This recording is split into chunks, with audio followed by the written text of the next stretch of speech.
guys, so today I am here with Heidi Kim, and if you don't know who she is, I'll have her channel actually linked below so you guys can check her out. So if you don't know, we actually have very similar stories, and so in this video we're going to get a little bit more personal and we're going to talk about them. If you don't know about my story, I actually did have a 20-week loss. Basically I had a stillbirth. I went in and basically they discovered that he no longer had a heartbeat.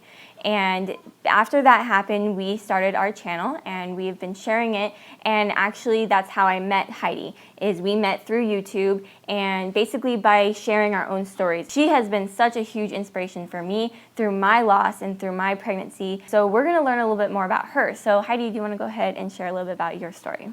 Yeah, so I actually started my channel not long after we lost our first daughter, Adelaide. We lost her at 24 weeks and it was really hard. We went in and they couldn't find a heartbeat, and then we had to go into the hospital and they induced labor and I had to give birth to her, and it was really devastating. And after that happened, I just needed a way to kind of deal with that, and YouTube became this avenue of grief for me. She actually reached out to me. She found my channel, and it was so amazing to actually get to hear someone who's been through a similar situation as me, and that's kind of what I've been trying to help out with other people who have been through similar situations. After both of us actually had our stillbirth, we actually got pregnant pretty soon after that, right? How soon did you get pregnant? Well, for me it was actually fairly soon after I started YouTube, but it took us 6 months actually before we got pregnant. And then I had a chemical pregnancy and lost that baby.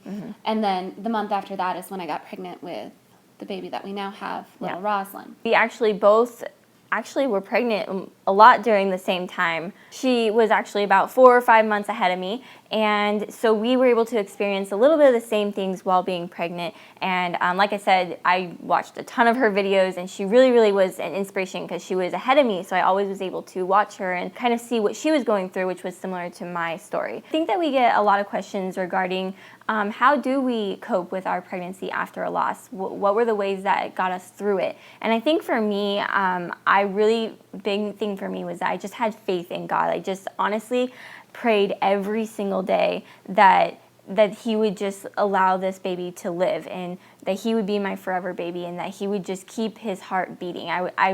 From the moment that I lost Gabriel, I literally prayed every single day that my next baby, that he would just keep his heart beating. I think that for me it was that, and staying positive was a huge thing for me. Being positive throughout my pregnancy. Actually, YouTube was huge for me. Connecting with other women, creating milestones. I did bump dates during my pregnancy, and it was like a celebration every single week. To me, it was like, I get to do a bump day and I get to celebrate another week with this baby. So what were some different ways that you coped with your pregnancy? Well, I think for sure the idea of milestones, you talk about setting milestones. So we talked about, this is our first trimester, we've made it through that, or we've made it through the 20-week point, so now I'm halfway there. For us, a really big one was 24 weeks, because that was when we lost Adelaide.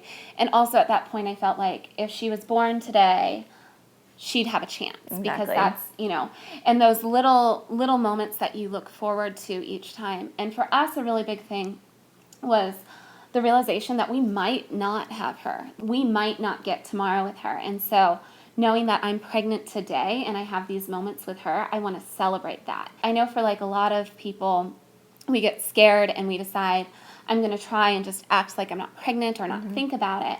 But for us, it was like the exact opposite. Like I wanted to get the nursery set up as soon as possible because I didn't know if I was going to have like another moment with that baby. Yeah, I remember you saying like you wanted to get a name for her immediately, because you always wanted her to be a person or identified with a name. Right, exactly. And so like as soon as we got to the point where we could go get an ultrasound and find out the gender, I wanted to do that right away, because who knows. And that's really sad to think about, and it's really scary, but the idea of trying to bond as much as possible. Yeah, and really just enjoying your pregnancy, enjoying every moment, every second that you have with your current baby. But you do have to realize that everyone does go through their pregnancy after a loss, after stillbirth or a miscarriage, so differently. In the beginning of starting YouTube, I talked about me being so vocal about my pregnancy and wanting to announce it immediately, wanting to tell everyone, because I wanted everyone to know that there was a baby inside me, and that no matter what, if I lost this baby, I wanted them to be known.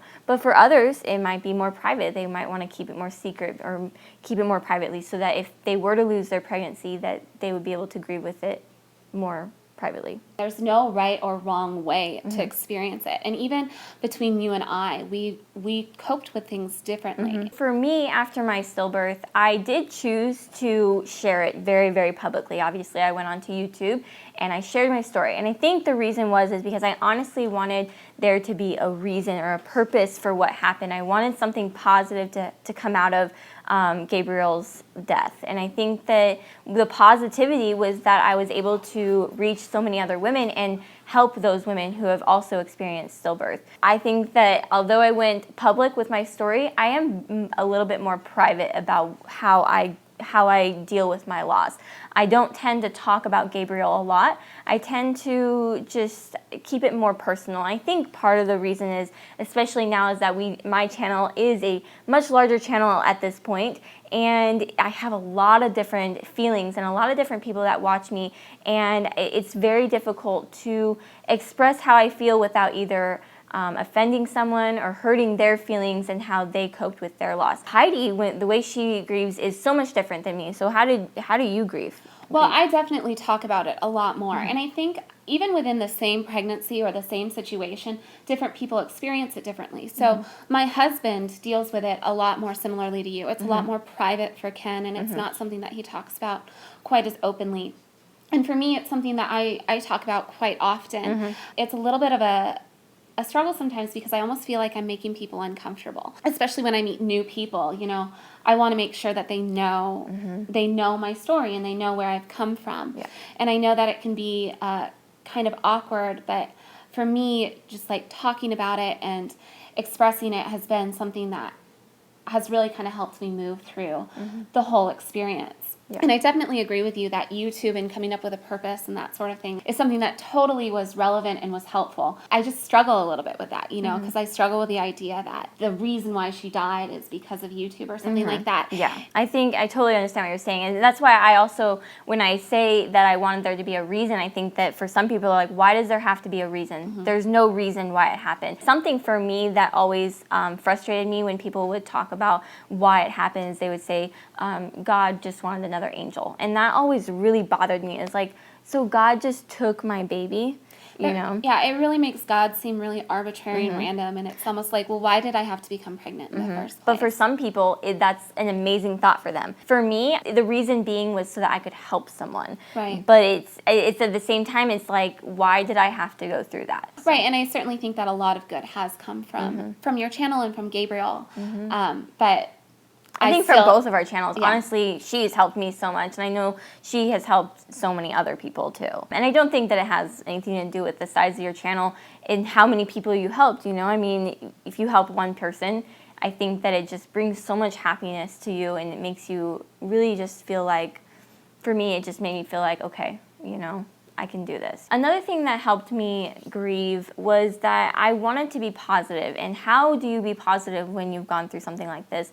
And for me, I just honestly would think, my babies are in heaven. I did have a miscarriage and a stillbirth, and I think of them as people in heaven, and they love me and they want me to be happy and they want me to enjoy my life and enjoy my children that are here on earth. Yeah, and I totally agree. Like, Adelaide definitely wants me to enjoy being with Rosalind and having her here with me. And the idea in my mind of, like, people that I know who are dead, who are holding her and playing with her, you know, like, I think about that, and it is really comforting. Yeah. But, of course, I still miss her. With Gabriel, I have this image of him in heaven and wanting me to be happy and love my children that I'm going to have here on earth. And so if you guys don't know, actually, Oliver is my rainbow baby, and for her, Rosalind is her rainbow baby. And I think that a lot of people have noticed, actually, for me, is I don't normally refer to Oliver as my rainbow baby. And if you want to describe what a rainbow baby is. So for those of you who haven't heard the term, the idea is your rainbow baby is your baby after a loss.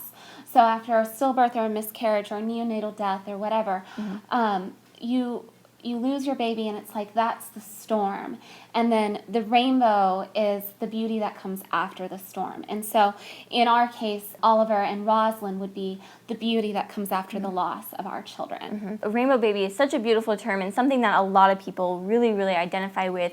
And I would say for me, I never fully identified with the term rainbow baby. And the reason being, although he is my rainbow child, I think the reason being is I never wanted Oliver to feel like he was living in the shadow of Gabriel, or he is what brought me out of my sadness or something like that. So it was always hard for me to identify with that term, but a lot of people, it's something that really is that is their rainbow child. And so I know you really, really identify with it. Yeah, I absolutely consider Rosalind my rainbow baby, and I totally understand where you're coming from like that, because there was this fear of I don't want it to feel like I'm replacing Adelaide, Exactly. And that was a big fear, especially having a baby of the same gender, having a girl after losing a girl. I totally identify with her as my rainbow baby. I totally think of it as the rainbow that comes after the storm, which is this beautiful imagery to me. I think the thing, especially when I was pregnant, that made that imagery a little bit scary, especially while I was, grieving and coping with pregnancy after a loss, was there's not a rainbow after every storm. And what if I don't get mine? And that was one of the biggest fears that I had. Now, as a lot of you may know, we now have our rainbow babies. We have little Oliver and little Rosalind, and they're such little blessings to us. And a lot of the questions that we get often is, how has your viewpoint changed now that you're no longer pregnant, now that you have your baby? For me personally, having Rosalind, I'm still afraid, but it's different than it was when I was pregnant. And I think every mom is afraid, it's just part of being a mom. And someday she'll be 30 and driving home in a rainstorm, and I'm going to worry about her. But having her here, I do feel reassured. Like I felt like my body wasn't a safe place for her. And it was a huge struggle for me to trust that. I'll look at her and think about what Adelaide would have been like. Or like she's 6 months old now, and that's how old Adelaide would have been if I had gotten pregnant with Rosalind and had Adelaide. And so I look at that and I see her and I think about that, and it makes my heart really sad, because I still miss Adelaide. Like, my arms are full, but there's still an emptiness there. Seeing two little girls play together that are around the same ages that my daughters would be, or seeing an older sister interact with her younger sister, or thinking about when I was a teenager and stealing my sister's clothes and we'd get in fights or whatever. Like, there's still that piece that's missing, and it's still a little bit of a struggle. For me, like I said, our experiences were different. If you guys don't know, I actually was not given the chance to hold Gabriel.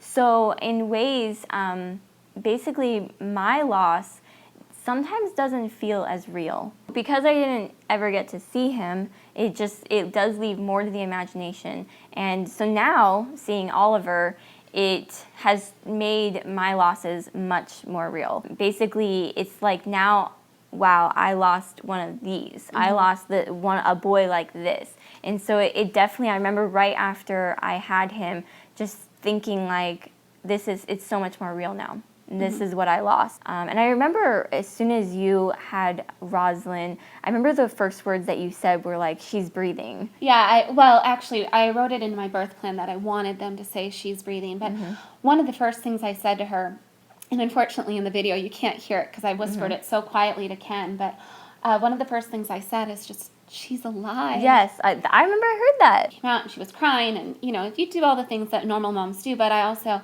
said to her, I was like, thank you so much for crying. It makes me feel so much better. After you've had a loss and experienced what it's like to give birth and have that silence that follows, hearing those cries for the first moments is like, this is everything that I lost. And it does, in a way, make it even deeper and stronger. And we did see Adelaide after she was born. And I have to say, I'm so glad that we did. Her birth video is so powerful, because I remember when I heard her say the words, like, she's alive, I just, like, completely broke down. I was just like, I really hope that he comes out alive, It was just, like, the same kind of thing. It's just, I was scared. And when she made it, when she gave birth to Rosalind, it was like, okay, I can do this, Heidi did it. Heidi's been through the same things as me, and she did it. Like I said, YouTube has been huge, because we found someone and we were able to, at least I was able to, gain strength and courage through her story and through what you've been through. After Rosalind was born, when I would put her down at night, you know, we'd say our prayers and we'd say our prayers for everyone, but Oliver was one of the babies that we prayed for. And then when I saw the video that she's in labor, you know, I got so excited. I posted a video of how excited I was. It was like being the press outside of Kate Middleton's hospital or something. But then, you know, I was stalking the vlog, waiting for it to go up, and the moment that I heard him cry and heard Brian say, "Did you hear that? Did you hear him cry?" was just, it just melted. Amazing. It was like reliving Rosalind's birth all over again. Okay, so this is little Oliver, and if you guys want to watch his birth video or his birth story, you guys can check it out. It's in the link below. And this is baby Rosalind, and if you want to see her birth story, go ahead and check it out. It will also be in the link below. All right, guys, so thumbs up for cute YouTube babies meeting for the first time. They're so adorable, and we're absolutely loving getting to hang out together and have little Rosalind and Oliver meet. And we actually did a video on Heidi's channel, so you guys definitely should go check it out. And you guys should subscribe to her because she's really cool and really interesting. So go ahead and click on her face because that's where you can go and subscribe. And check out the video because we're going to answer your questions. So we hope you guys enjoyed this video, and we hope that it was inspirational and encouraging for you. Thanks so much for watching, and we'll talk to y'all soon. Bye. A furry friends tag. Stay. Come on, Karma. Come here. Sit. No, no. Right here. Sit. You have to be closer to me. Good boy. First question is, what is your pet's name? So if you don't know what his name is Karma. She's like, what? Karma, don't you go get that bug. Don't you go get that bug.